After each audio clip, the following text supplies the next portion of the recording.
C'est parti pour une analyse du Bitcoin. Certaines personnes ont dit que le plus bas a déjà été effectué aux alentours des 15 000 $. J'en mettrai pas ma main à couper. Est-ce que nous allons retrouver un plus bas durant cette année 2023 ou est-ce que nous sommes partis déjà aux 50 000 $? Je vais vous dire ça dans un instant, ce que je pense. C'est une analyse long terme.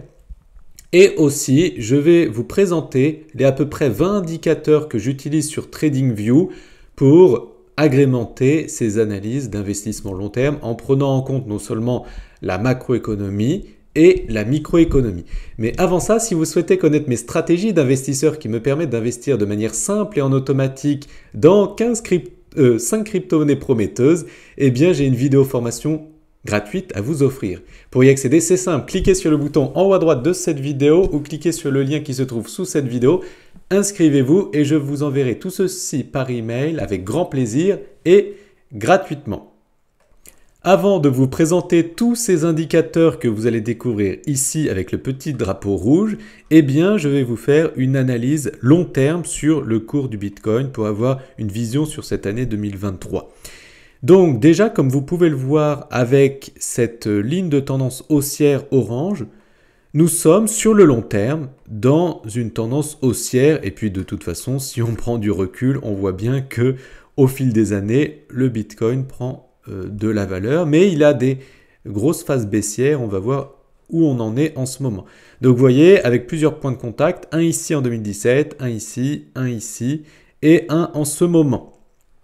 Mais à plus court terme, c'est-à-dire ces 12 derniers mois, il est toujours dans ce canal baissier, enfin qui n'est même pas un canal, qui est plutôt un biseau, avec plusieurs points de contact, un ici, et en ce moment, il est en train d'en faire un, et un autre point de contact sur le bas, un ici et un ici. Donc en ce moment, nous sommes sur la convergence de ces deux schémas, ici cette ligne de tendance haussière, et ce biseau en violet.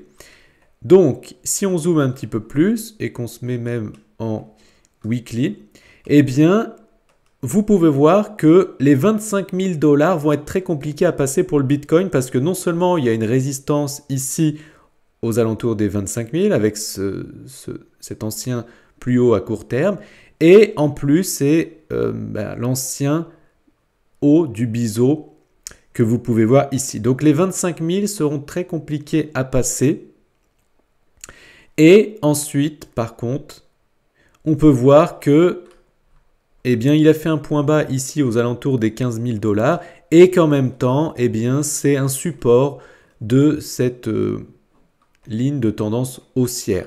Donc, il est sur cette zone de convergence entre, eh bien, ici, il est aplati vers le haut, donc il n'arrive pas à casser cette zone-là, et en même temps, il est soutenu par cette ligne ici orange.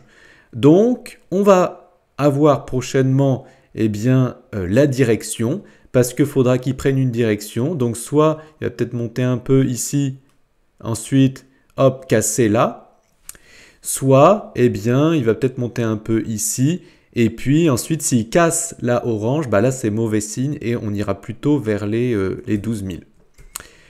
Donc ça c'est un premier point. Ensuite, ce qu'il faut savoir, c'est qu'à la fin d'un marché baissier, il peut avoir une grande hausse.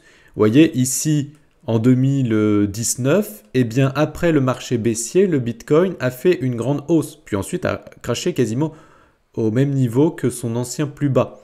Et en fait, il monte souvent au 61,6% de Fibonacci. Quand on prend le point le plus haut et le point le plus bas, vous voyez que le Bitcoin, après cette baisse, il monte au 61% de Fibonacci. Et puis, du coup, si on fait la même chose ici, on prend le point le plus haut, on prend le point le plus bas, il pourrait très bien monter jusqu'au 30 000 parce que c'est voilà, une ancienne résistance, voire même les 48 000. Puis ensuite cracher quasiment à l'ancien plus bas historique, hein, comme à l'époque, et ensuite tranquillement faire des variations comme ça avec le plafond des 30 000 qui sera compliqué à passer, et 2024-25, on commencerait vraiment à remonter. Ça, c'est totalement possible. Hein. Ça, c'est un premier scénario que je vais mettre vert. Et je vais faire un deuxième scénario qui, lui, sera un petit peu plus négatif. Par exemple, on pourrait monter aux 25 000 et ensuite, il aurait du mal à les passer. Donc, ça ferait ça et après, peut-être casser ici, revenir très vite. Et ensuite, il y aurait toujours cette stagnation au bout d'un moment. Et ensuite, on commencerait. Voilà. Ça, c'est un autre scénario que je peux mettre en orange, qui est possible pour cette année 2023. Donc, vous voyez, dans tous les cas, on aura le temps de se placer. Pour le scénario vert ou pour le scénario rouge, on a le temps de se placer ici, voilà, pour le scénario vert, ou ici, même ici ou ici, pour le scénario orange. Donc, on aura le temps de se placer. L'année 2023, ça sera l'année où il faut semer ces graines un petit peu sur des points bas, pas en pic, ce n'est pas un moment où il faut investir en ce moment, parce que là, c'est un pic, et en plus, on est en dessous des résistances, donc ce n'est pas maintenant qu'il faut commencer à semer. Mais on pourra semer sur des points bas quand le cours aura baissé durant cette année 2023, et pas quand il va monter à 30 ou 40 000 si ce premier scénario est mis en place. Donc ça, c'est la première analyse. Et maintenant, on va analyser plutôt la macroéconomie. Donc le dollar, il en est où? Parce que si le dollar chute, le Bitcoin monte. Si le dollar monte, le Bitcoin chute. Et donc en ce moment, le dollar est sur un magnifique support, comme vous pouvez le voir ici. Donc il en est pas loin, en tout cas, vous voyez qu'il y a un support ici. Mais bon, il est dans une zone de support, cette zone-là, entre ces deux traits noirs. Et donc, en fait, il est possible que le dollar stagne dans cette zone, tac, tac, tac, et ensuite remonte. Et s'il remonte, le Bitcoin va cracher, quoi qu'il arrive, bien plus bas qu'il n'est aujourd'hui. A contrario, si le dollar stagne là-dedans, parce que c'est un support, et ensuite crash, là, il y aura une grande hausse pour les cryptos et tous les marchés en règle générale. Donc, le baromètre, quand même, ce qui nous dira qu'on fera le scénario 1 ou 2 cité précédemment, c'est relativement le dollar et la macroéconomie en règle générale. Si, par exemple, les États-Unis tombent en récession, forcément, ce n'est pas propice à l'investissement on risk. Donc, ça, c'est important à prendre en compte. Ensuite, j'utilise différents indicateurs, comme par exemple, ici, c'est le marché immobilier aux États-Unis. Et là, on voit qu'il a eu une chute aussi violente que la crise Covid. Et donc, ça veut dire que le marché immobilier aux États-Unis n'est pas forcément en bonne forme en ce moment. Il perd de la valeur. Et donc, ça aussi, ça fait que le contexte macroéconomique n'est pas forcément opportun pour l'investissement dans des placements à risque. Et que ça pourrait peut-être continuer sa chute. Ensuite, j'aime bien regarder l'équivalent du S&P 500, sauf que là, c'est chinois. Donc, vous voyez, quand ils étaient dans la période zéro Covid, là, leur économie a pris cher, j'ai envie de dire. Mais là, elle a explosé à la hausse depuis qu'ils ont réouvert les portes et qu'ils sont plus souples au niveau du Covid. Il a pris 50% en très peu, en 2 mois. Donc, c'est énorme. Et vous voyez que, en tout cas, leur indice tient une tendance haussière depuis 1988. Et ça, c'est positif. Et du coup, si l'économie chinoise repart, c'est positif aussi pour l'environnement macroéconomique au niveau mondial. Ensuite, donc cet indicateur, c'est la liquidité de la Réserve fédérale américaine.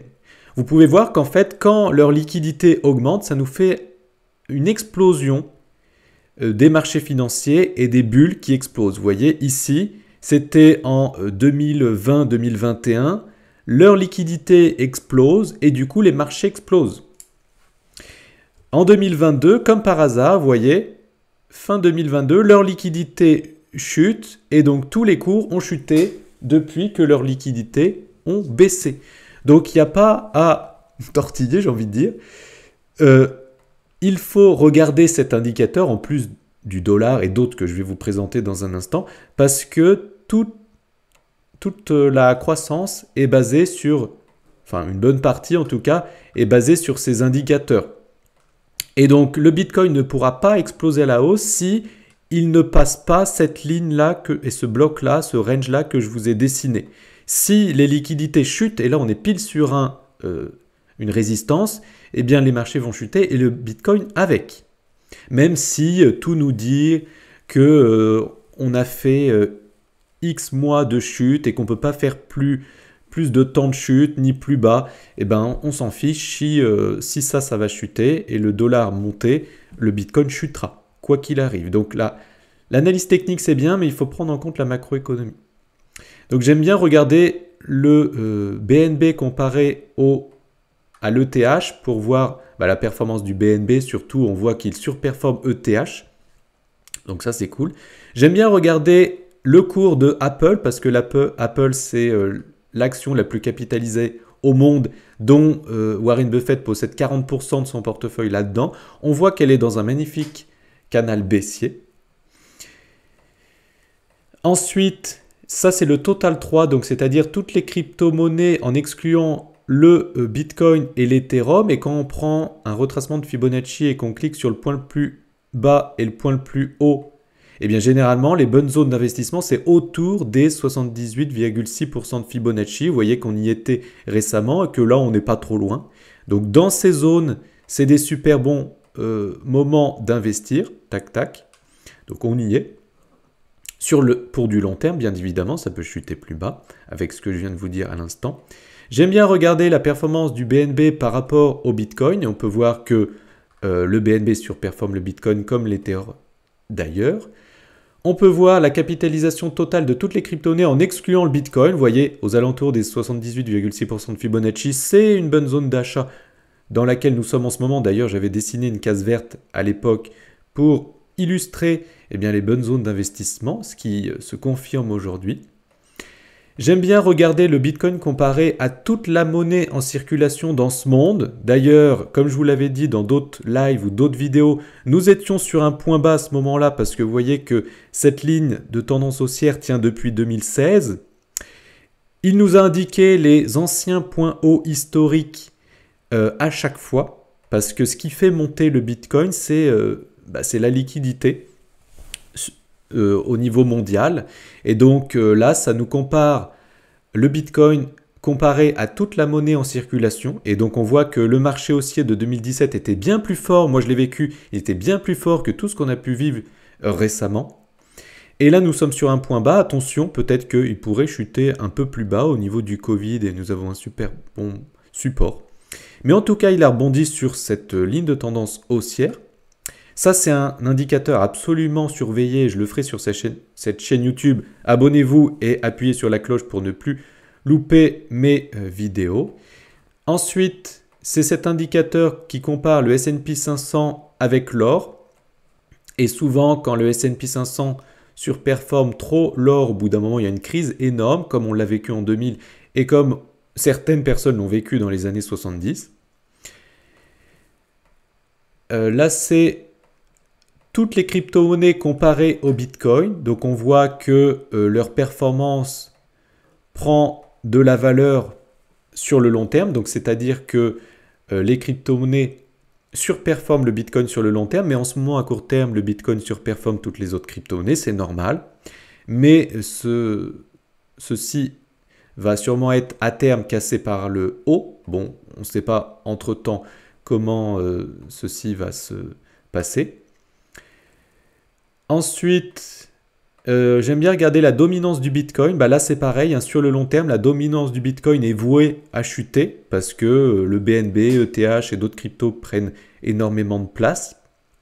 Nous arrivons pas loin d'un point haut de la dominance du Bitcoin. Donc, ça veut dire que ça pourrait être propice à ce moment-là, peut-être dans quelques mois, aux petites cryptos. J'aime bien regarder le S&P 500 comparé à toute la monnaie en circulation, donc S&P 500/M2SL.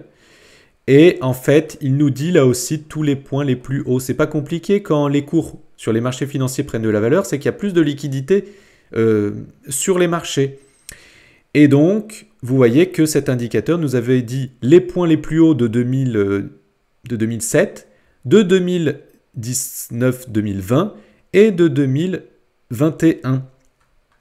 Et qu'on voit qu'il y avait un supermarché haussier incroyable en 2000 et du coup cet indicateur a explosé à la hausse.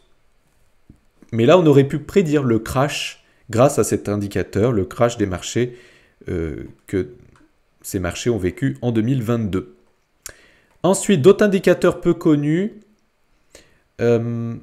c'est toujours pareil, hein, c'est le total des actifs que possède la Réserve fédérale américaine. Vous voyez qu'en fait, quand ils ont énormément d'actifs, ils cumulent des actifs comme 2020-2021, il y a un bull run sur tous les marchés. Et depuis, vous voyez, depuis début 2022, ils ont moins d'actifs, donc tout crash. Et donc ça, quand il commencera à remonter, ça veut dire que eh bien, le bull run sur les marchés arrivera. Ensuite, j'aime bien regarder les stablecoins. En fait, ça, c'est un indicateur qui met en évidence l'addition de toutes les stablecoins entre elles, USDC, USDT et DAI. Et donc souvent, quand il y a beaucoup de stablecoins, eh bien, ça veut dire que logiquement, ça va pas tarder à se retourner et donc les gens vont vendre leurs stablecoins pour acheter des cryptos. Du coup, ça va faire monter le cours. Ça, c'est important à prendre en compte. Et d'autres indicateurs que je peux vous montrer, c'est le taux de la Réserve fédérale américaine. C'est important de le suivre parce que c'est ce qui va faire la pluie et le beau temps. Donc la liquidité sur les marchés ou non, c'est toujours pareil. On peut regarder l'or comparé à toute la monnaie en circulation. Ça, c'est pareil. Ça peut nous dire les points hauts ou les points bas de l'or. Et on peut regarder le S&P 500 comparé au Bitcoin. En fait, ça nous met le Bitcoin plus ou moins à l'envers. Et du coup, ça nous permet d'avoir une autre perspective sur l'analyse du cours du Bitcoin. Voilà ce que je peux vous dire. Si vous avez aimé cette vidéo, merci de la liker, abonnez-vous et appuyez sur la cloche pour ne plus louper mes vidéos. Et pour rappel, si vous souhaitez vous lancer dans les règles de l'art dans l'investissement en crypto-monnaie, j'ai une vidéo formation à vous offrir. Pour y accéder, cliquez sur le bouton en haut à droite de cette vidéo ou cliquez sur le lien qui se trouve sous cette vidéo. Inscrivez-vous et je vous enverrai tout ceci par email gratuitement. C'est parfait pour les débutants et les personnes qui souhaitent se lancer. À très bientôt dans une prochaine vidéo, j'espère, si vous êtes abonné. Ciao!